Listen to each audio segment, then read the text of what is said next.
Hello everyone, it's Matt here, and 6 hours ago, approximately, when I'm recording this, Lego released a web-based catalogue, or at least a sort of like a brochure sort of thing, which included a page about the Orient Express, an upcoming idea set, which is coming later this year. Originally, the sort of rumours indicated it was 1st November. Rumours now saying maybe it's 1st December.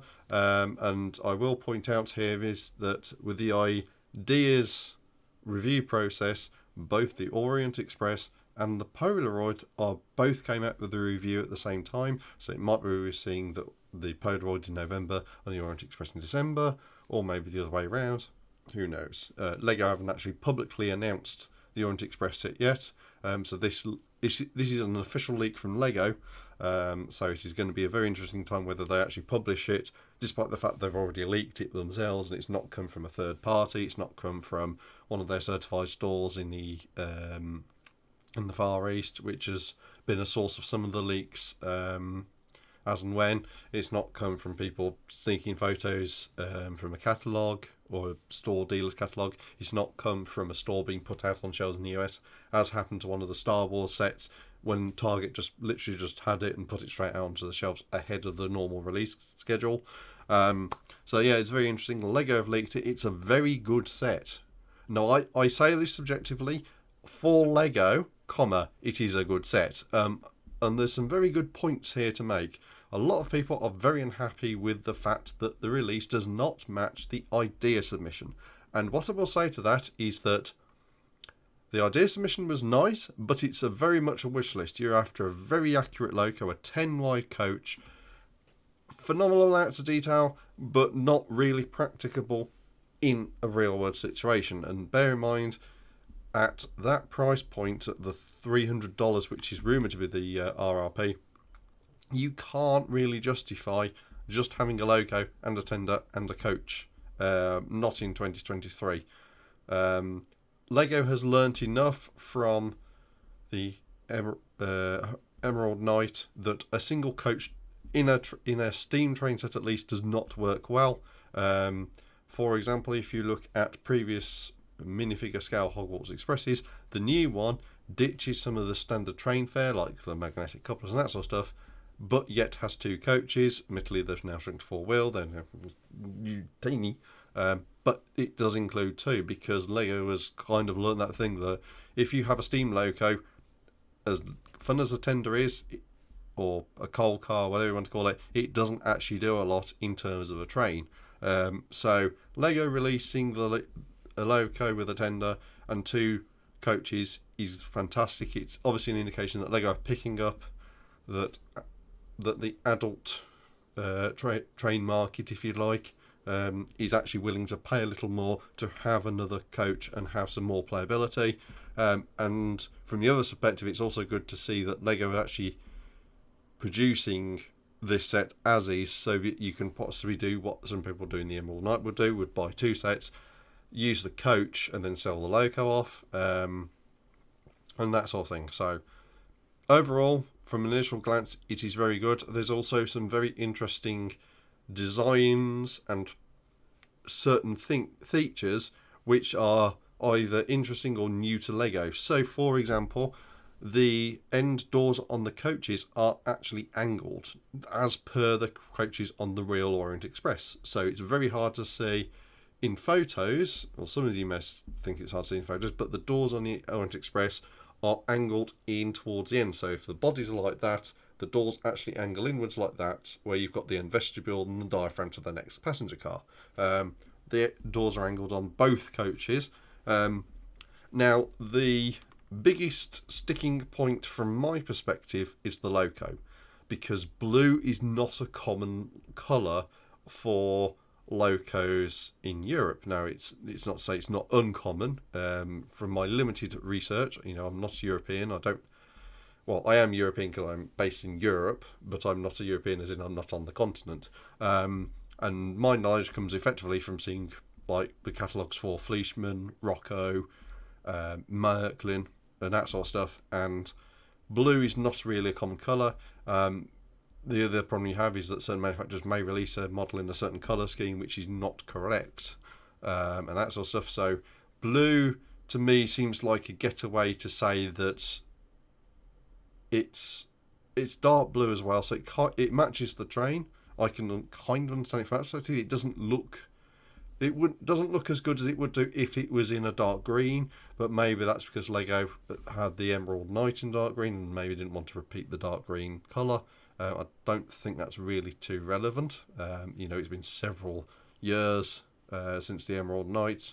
Unless you're an avid Lego collector, you won't have it. So to me, that seems a bit of a faux pas not to go with dark green. It's possibly just an economy sort of thing. The rest of the train's in dark blue. If we do the logo in dark blue, it actually brings the total cost down because we're not having different colours. It's all the same colour. It's all the same family of parts. It could be, for example, certain parts that the logo was designed to use aren't available in dark green, and the cost to put them into production just for this set is possibly not worth it, which is possibly the real reason we're not seeing it in dark green. But the set is very good. We see a return of the typewriter part. Now, from my perspective, it was launched, I do believe, in the police station, and it made a reappearance in the Grand Hotel, and I've not really seen it since then, but it makes an appearance here in the Orient Express, so it's good to see that part's still in production. We're seeing possibly a new piece for the funnel, because it's a very odd shape. It's not one I've really seen before. Somebody else pointed that out. But the big thing with Lego is that they've actually produced connecting rods for the logo. This is a big step towards Lego going towards a more realistic train sort of aesthetic, especially with steam logos. Connecting rods and Lego have not fared well. So to put it in perspective, the last logo to use connecting rods was the crocodile, and the crocodile kind of fudged them. Effectively, it was just the two.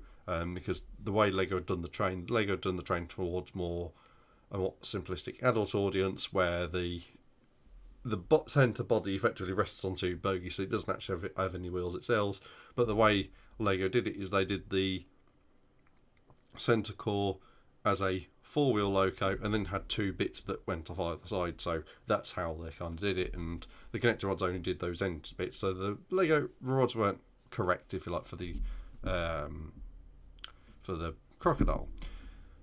For steam locos, pretty much every single Hogwarts Express, with the exception of the UCS 10 wide gauge 1 model, didn't have completely skipped over it, and the Emerald Knight is the only other one that's done it, and the Emerald Knight had standard Technic parts to simulate that part. That's not bad for the time, but things moved on. The aftermarkets filled pretty much every niche and void that Lego was left behind in terms of the train market. So yeah, it's good to see Lego moving in towards more realistic parts, and it could be as well that that's pretty much